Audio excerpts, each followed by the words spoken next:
We'll have, that is a question. There has been nobody tougher on Russia than President Donald Trump.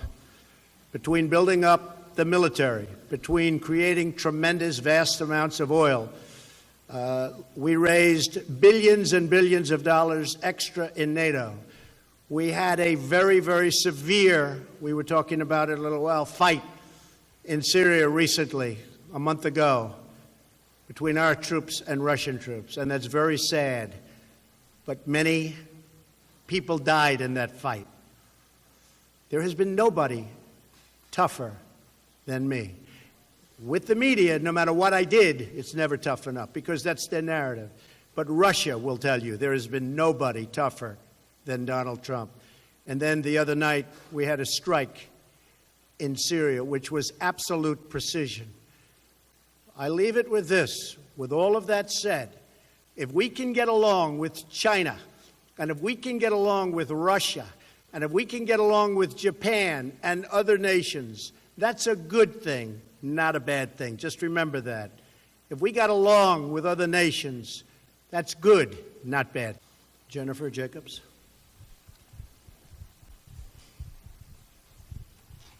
Thank you, Mr. President.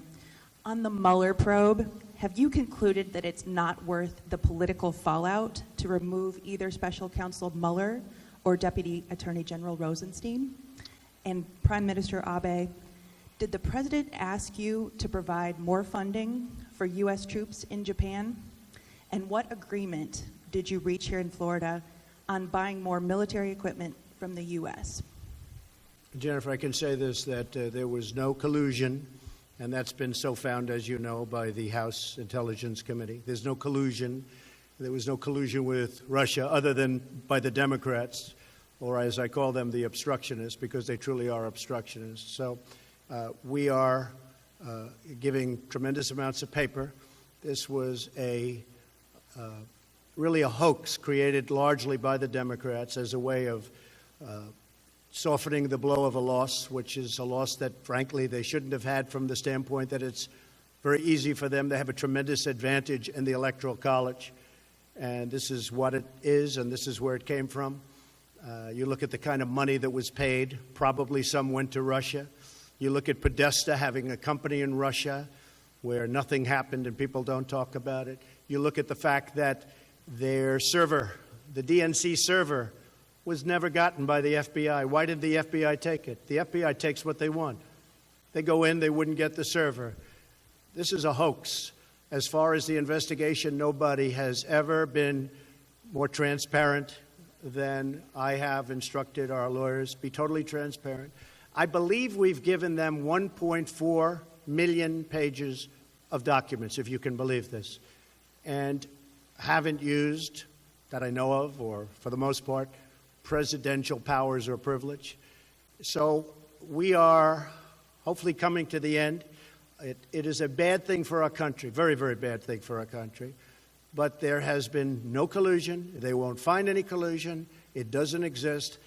As far as the two gentlemen you told me about, they've been saying, I'm going to get rid of them for the last 3 months, 4 months, 5 months, and they're still here.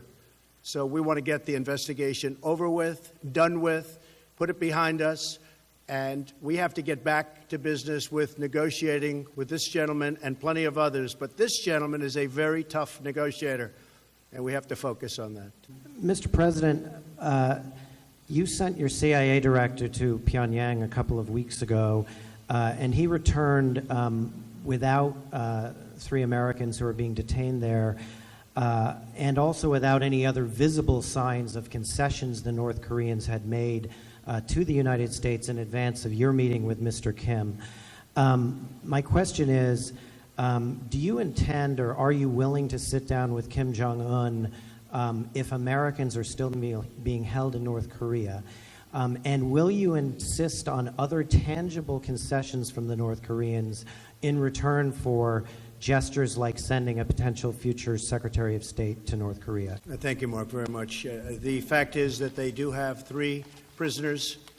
We have been talking about them. We're negotiating now. We are doing our very best. As you know, they've been there a long time. And It's harsh treatment.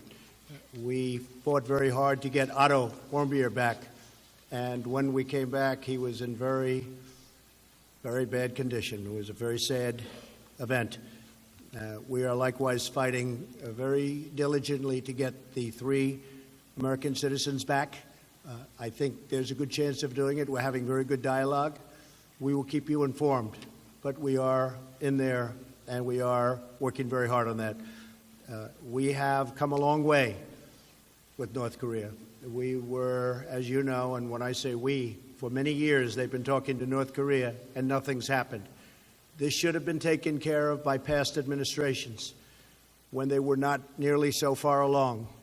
But we put unbelievably powerful sanctions on and many other things. I want to thank publicly President Xi of China, who has done more for us than he's done for any other administration or than any leader of China has done for any president or administration. He has clogged up the border, as you know, and he's done it very, very powerfully.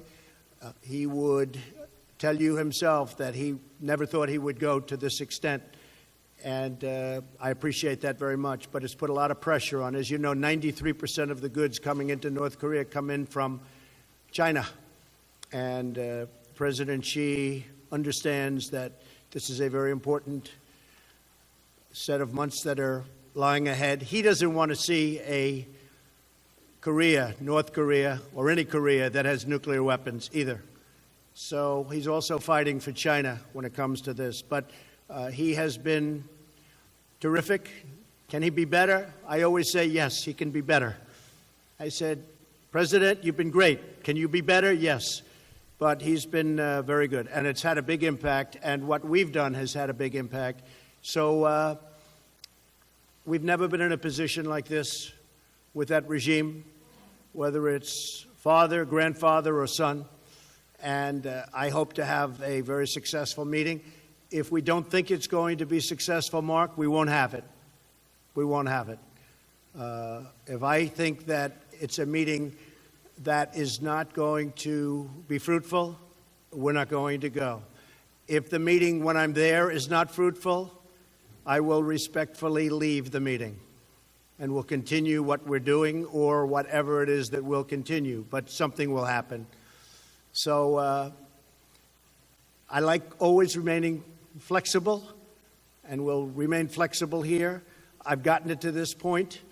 President Moon of South Korea was very generous when he said if it weren't for Donald Trump, the Olympics would have been a total failure. It was my involvement and the involvement of our great country that made the Olympics a very successful Olympics. If you look at ticket sales prior to what took place with respect to North Korea, it was going to be a big problem, and it turned out to be a very successful Olympics. So we've gotten us here, and I think we're going to be successful. But if for any reason I feel we're not, we end. Okay? Thank you, Mark.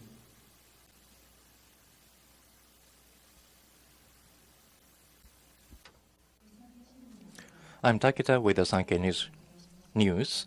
I have a question for President Trump. This is the follow-up question for 232.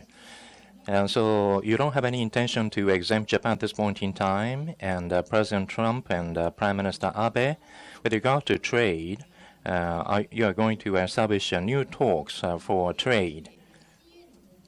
Is it going to be in the direction of FTA or TPP? Thank you very much. The United States has a massive trade deficit with Japan. It's anywhere from $69 billion to $100 billion a year. That's massive by any standpoint. We are doing 232 on steel and aluminum. And if we can come to an arrangement on a new deal between the United States and Japan, that would certainly be something we would discuss, aluminum tariffs and steel tariffs. And I would look forward to being able to, at some point in the future, take them off. But right now we have a deficit that's a minimum